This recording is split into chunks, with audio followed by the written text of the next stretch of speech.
Pembelajaran berdiferensiasi adalah proses belajar mengajar di mana siswa dapat mempelajari materi pelajaran sesuai dengan apa kemampuan, apa yang disukai siswa, dan kebutuhannya masing-masing.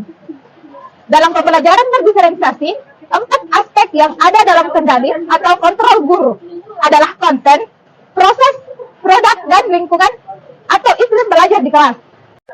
Guru dapat menentukan bagaimana 4 aspek ini akan dilaksanakan di dalam pembelajaran di kelas. Guru mempunyai kesempatan dan kemampuan untuk mengubah konten, proses, produk, dan lingkungan, dan iklim belajar di kelasnya masing-masing sesuai dengan profil siswa yang ada di kelasnya. Kegiatan-kegiatan yang dilakukan oleh peserta didik ini tidak diberi penilaian secara kuantitatif berupa angka, melainkan akan diberikan penilaian secara kualitatif, yakni berupa catatan-catatan umpan balik mengenai pengetahuan, sikap, maupun keterampilan apa yang kurang pada peserta didik. Kegiatan yang dilakukan harus memenuhi kegiatan yang pertama, yaitu baik, yakni kegiatan yang menggunakan keterampilan informasi peserta didik. Untuk yang kedua, berbeda dalam hal tingkat kesulitan dan cara pencapaiannya. Kegiatan-kegiatan yang bermakna juga dilakukan oleh siswa di dalam kelas harus dibedakan menjadi berdasarkan kesiapan, minat, dan juga gaya belajar siswa.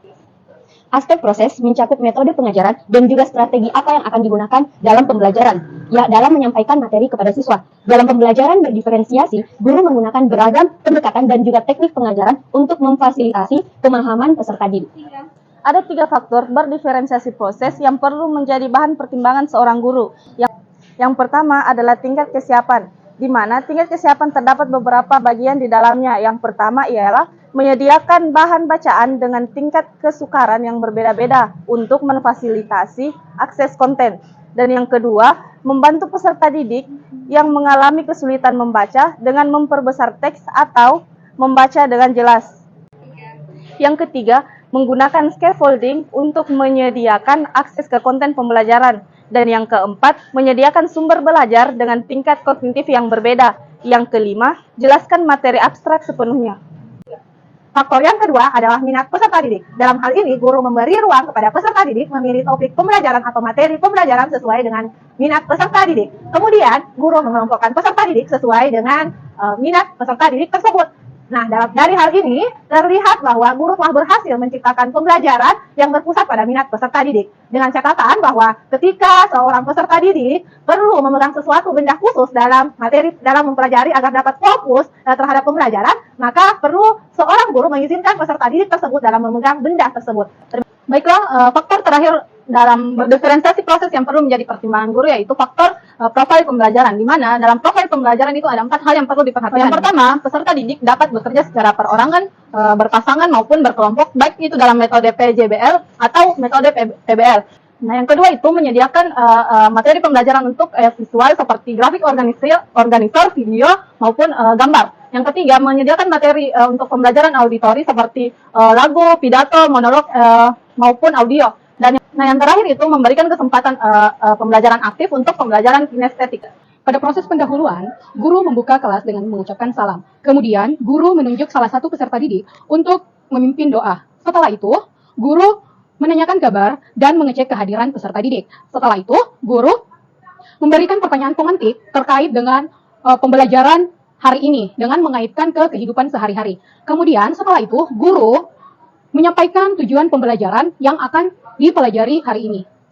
Dan kemudian guru membagi kelompok sesuai dengan minat, gaya belajar, dan Baiklah, selanjutnya kita akan memasuki kegiatan inti dalam proses pembelajaran. Jadi dalam kegiatan inti dalam proses pembelajaran ada beberapa proses yang harus dilalui oleh guru. Yang pertama yaitu kegiatan guru memberikan stimulasi kepada peserta didik. Jadi dalam tahapan ini guru mereview atau menyinggung sedikit terkait materi pada kelas sebelumnya. Kemudian guru memberikan lembar kerja peserta didik kepada siswa untuk dikerjakan.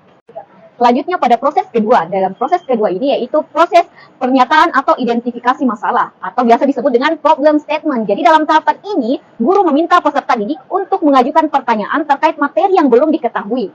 Guru mengarahkan peserta didik untuk menanyakan terkait definisi dan hubungannya. Baiklah, selanjutnya pada proses ketiga yaitu proses pengumpulan data atau data collection. Di mana dalam proses pengumpulan data ini, guru meminta siswa untuk mengamati dan mencari tahu tentang definisi dan hubungannya dengan materi yang terdapat pada LKPD siswa. Baiklah, selanjutnya pada tahap keempat yaitu tahap pengolahan data, di mana dalam proses ini guru meminta kepada peserta didik untuk berdiskusi dengan kelompoknya, kemudian menganalisis hasil pekerjaannya, dan memprediksi bagaimana jawaban dari LKPD yang telah mereka kerjakan.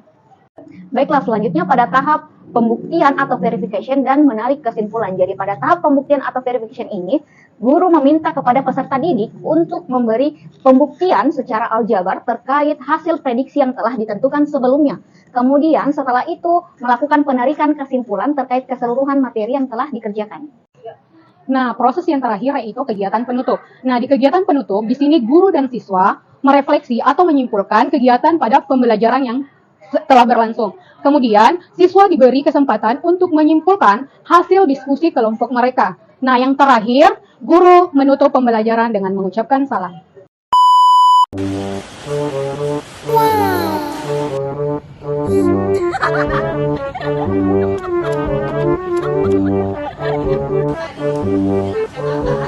Wajib mengikuti. Guru mengelompokkan salah.